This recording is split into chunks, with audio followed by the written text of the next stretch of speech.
What's up mga fellow riders? Muli nagbabalik si CRS Motovlog at ayun nga guys, kakaroon tayo ng topic ngayon tungkol sa doble plaka na pinatupad ng dalawang senador na Bugok at Bobo at di man lang kinonsulta yung mga riders community kung tama ba yung pagtupad nila ng ganung batas at basta-basta lang sila magpapatupad ng ganung walang kwentang batas. At ayun nga, nakaka-discriminate sa mga riders na katulad ko ang ginawa nila sa ganong batas. Syempre, ang doble plaka na yan, nakakasigurado pa kayong safe yan. At syempre, dapat pinagtutuunan pansin nyo ang police visibility para mawala yung krimen dahil sa riding in tandem na yan. At dapat magpatupad kayo ng batas na hindi nakaka-discriminate sa aming mga riders. Ano ba ang nagawa ng batas na yan sa amin? Nakaka-discriminate. Alam namin na di pa yan umaandar sa buong Pilipinas, pero dahil sa ganong sitwasyon, parang anti-riders kayong mga pumirma sa batas na yan. Kagaya ni Senator Dick Gordon, siya talaga may pakana kung bakit magkaroon ng ganong batas. Siya ang may akda. Kaya guys, sa mga boboto kay Senator Gordon, wag nyo iboboto yan guys dahil walang kwentang senador yan na nagpatupad ng batas. At ayun nga, parang tutol siya sa mga riders dahil sa nangyayari sa Pilipinas kagaya ng riding in tandem at gumagawa ng krimen gamit ang motor. Pero syempre, sino bang tanga ang gagamit ng totoong plaka? Di ba wala namang gagamit ng plakang tama sa mga kriminal na gustong gumawa ng krimen. Syempre dahil sa ganung sitwasyon, di naman lahat ng riders ay kriminal.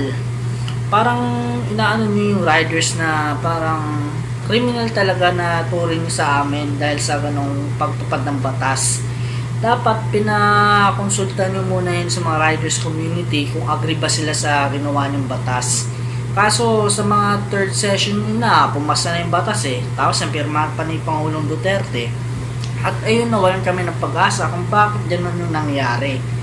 Yun nga guys, dahil sa ganung batas, hindi naman dapat talaga yung pinatupad ng balimbing na na senador Siya lang siguro ang may gusto nun dahil naka 4 wheels siya, tayo naka 2 wheels lang. Siyempre, sino ba may concern sa atin?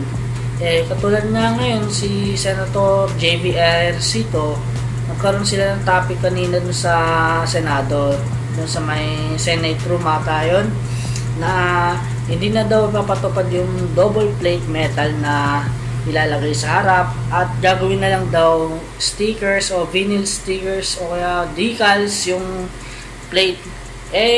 Paano yun? Mamihandaan ba agad yun guys? Kaya wag muna tayo magpakampante dahil sa ganung sitwasyon, dahil pag-aaralan pa nila kung magbabago ba talaga yung topic na yun sa double plaka na yun, kung iibahin ba yung nila, yung ginawang batas talaga. Titignan natin yan sa susunod ng mga buwan. Kaya guys, dapat wag muna tayo magsaya dahil hindi pa tapos, dahil hindi basta-basta nabubura yung batas na ginawa nila. At ayun nga, sabi ni Sir Zack sa makina, kung may galit tayo sa isang senador na anti-riders or na didiscriminador ng riders sa atin, wag natin sila iboto, yung mga pumirma. Pero ang alam ko, sila Senator Dick Gordon at Tito Soto ang pinaka may akda ng batas na yan, yung Motorcycle Crime Act na yan sa Pilipinas na gusto nilang gawin. Tapos yung penalty 50,000 pag wala kang plaka. Paano kung nawala tapos ninakaw? Sino may kasalanan? Tayo pa rin. Syempre tayo mga riders, di naman di naman mayaman katulad nila na meron tayong 50,000 agad na ilalabas. Syempre yung 50,000 yun, parang pambili mo na rin ng bagong motor yun At ayun nga guys, dahil sa ganung sitwasyon, parang di nila pinag-aralan maigi. Parang agad nila, inusad nila agad yung ganung batas. Parang di nila pinag-isipan, tapos di man lang kinonsulta sa mga riders kung agree ba sila sa ganung ginawa nilang batas. syempre nakaka-discriminate sa ating mga riders yun, yung paggawa ng ganong batas, tapos doble plaka pa. Kung yung doble plaka, ganito kalaki, ganun ba yung kailangan natin yan, para maiwasan yung kriminalidad ng, ng motorcycle, kagaya ng riding in tandem?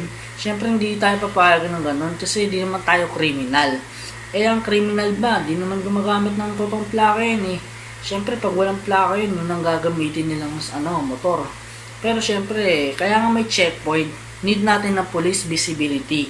Yun ang mahalaga sa atin.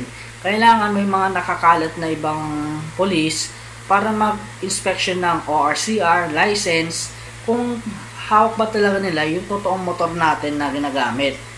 At ayun ang isang dahilan dapat na ipatupad nila. Hindi kagaya ng doble plaka, yun daw ang solusyon. Walang kwenta Napakabobong gumawa ng batas na yan. Kagaya ni Senator Gordon. Kaya huwag nyo iboboto yun, guys, Tatandaan nyo yung pangalan na yan, pati si Tito Soto. Mga anti-riders yung mga yan, kaya siguro sila ng ganung batas. Hindi naman dapat ganun ng batas natin sa Dapat na may batas rin para sa mga riders, lalo na kung inaapi. Siyempre, bilang riders, tayo ang pinakamaliit, di ba? Kagaya ng di naman tayo kagaya ng mga sasakyan, malaki sila. Tayo mga motor, maliliit lang tayo, small timer tayo, kaya may motor para iwas rin sa traffic Yun ang dahilan dahil sa EDSA nga, kung mapapansin mo, laging araw-araw traffic, ilang oras tayo naabot dun. Kung sa probinsya lang tayo nakatira, mas mabilis pa yung oras na umaandar Kaya nga yun kaya nga nagmotor tayo para mapabilis yung serbisyo. Hindi para sa kalsada. Hindi naman tayo criminal Siyempre yung criminal, ayun talaga yung nagbalak na manira sa ating mga riders. Sila yung naglalaganap ng mga riding in tandem sa Pilipinas. Siyempre, hindi naman natin maiiwasan na may mga utak galunggong sa paligid natin, kagaya ni Senator Gordon na nagpatupad ng batas na walang kwenta. Siyempre, doble plaka yan dahil makikita daw agad sa CCTV yung plate number, tapos pag may sa'yo, lumapit na kriminal, malalaman mo yung agad yung plate number. Taka ka ba? Paano pinatay ka? Malalaman ba ng yun? Ng mga polis kung ano yung plaka? Patay ka na nga taas ka pa. Isang katangahan yun, guys Tingin mo, kung nakita mo yung plaka taas pinatay ka, mare-report ba yun sa polis? Hindi, di ba? Isang katangahan yun, kahit isang malaking plaka na lang ilagay mo. Ganun ang mangyayari kung papatayin ka rin naman nila Hindi naman tanga ang mga Pinoy Sadyang mga may bobo mga senador na katulad ni Dick Gordon at Tito Soto na gumawa ng batas na gano'n na walang kakwenta-kwenta.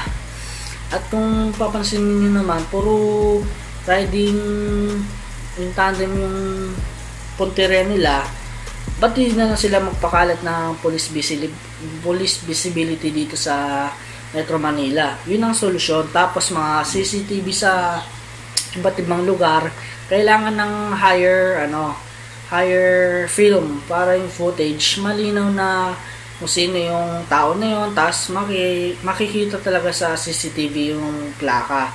Kaso mga old school kasi kinukurakot ng mga barangay, iba pang mga syempre dahil sa ganung sitwasyon, ang riders talaga tatamaan. Tayo yung mga riders na aanuin ng mga mambabatas. Kung sa palagay nyo, ano ba ang opinion nyo guys sa doble plaka? Ako tutol talaga sa doble plaka na yan dahil yun nga, di siya safe, tapos ang laki ang sagwa, tapos matatakpan pa sa harapan yung headlight kung ilalagay dun sa marami kasi ibang klase ng mga motor, underbone, scooter, sports bike, tapos backbone na motorsiklo, at iba pa syempre guys. Kung sa motorcycle lang, kung sa mga tricycle, pwede siguro yun. Kasi pero wala namang gumagamit ng ng tricycle sa mga kriminalidad. Pero pag mga pag mga single bike lang talaga, marami yung umaatake na kriminalidad. Kagaya ng riding in tandem, hold up, sabay takbo, Paano kung, ayun nga, napatay ka nga, tapos nalaman mo yung plaka, saan mo pa i-report yun, patay ka na nga. Katangahan ng pinatupad nilang batas. Hindi naman dapat ganun sa ating mga riders yung ginagawa nila ng mga mambabatas kasi, area ng area agad yan. Kasi di naman nila kinukonsulta yung mga riders dahil sa ganyang issue na yan. Kung yung issue nga sa mga auxiliary light, kagaya sa mga HPG, binabaklas ng iba Tapos yun nga guys, tama naman yung pwesto ng auxiliary light, tapos uhulihin pa nila. Syempre, ibang usapan na yun, parang discrimination na yung ginagawa nila. So, kasi nga, iba-iba yung batas sa bawat rehiyon natin, ibang probinsya Kagaya nun, sa Mandaluyong, bawal na ang riding in tandem, bawal ka nang may angkas na lalaki sa likod. Kung kapamilya mo man yan, pwede siguro daw, yun nga Pati sa Caloocan, parang ganun nga gusto gawin, pero syempre, parang wala pa namang nangyayaring ganung batas dito sa Caloocan, sa bandang South Caloocan, dahil wala pa naman talaga guys. Pero kung doble plaka ang pag-uusapan, sabi na lang bigla, pwede na daw stickers o vinyls o decals or RFID ang ipapatupad nila, hindi na daw double plate. Pero para sa akin, ang batas na yan dapat pinag-iisipan at kinukonsulta talaga ang mga motorcycle corporation, mga manufacturer, para malaman nila kung safe ba talaga yung paglalagay ng doble plaka na yan, lalo na kung malaki. Kagaya ng mukha ko, malaki yan, di ba? Ganyan kalaki yung ilalagay nila sa plaka. Pero syempre, sobrang baduy, tapos napakabobong batas ang ginawa nila na maglalagay ka ng dalawang plate. Tapos, tignan mo naman, 5 taon na tayo sa pagmamotor. Yung iba dyan, 5 taon na nagmamotor, wala pa rin yung plaka. 2013 pa siguro yun, 2015. Wala pa rin talagang plaka simula sa dating administrasyon. Kung bakit gano'n naging issue, tapos sa LTO nga, wala nga daw minsan stickers para sa sa plaka. Yun nga, yung pangalan kulang na sa atin Magbabayad naman tayo ng tama, pero bakit gano'n, di ba guys? At ayun nga, nakaka-discriminate, talaga. Hindi ako sangayon sa mga pinapatupad din ng batas. Kasi nakakabobo lang, tapos delikado pa.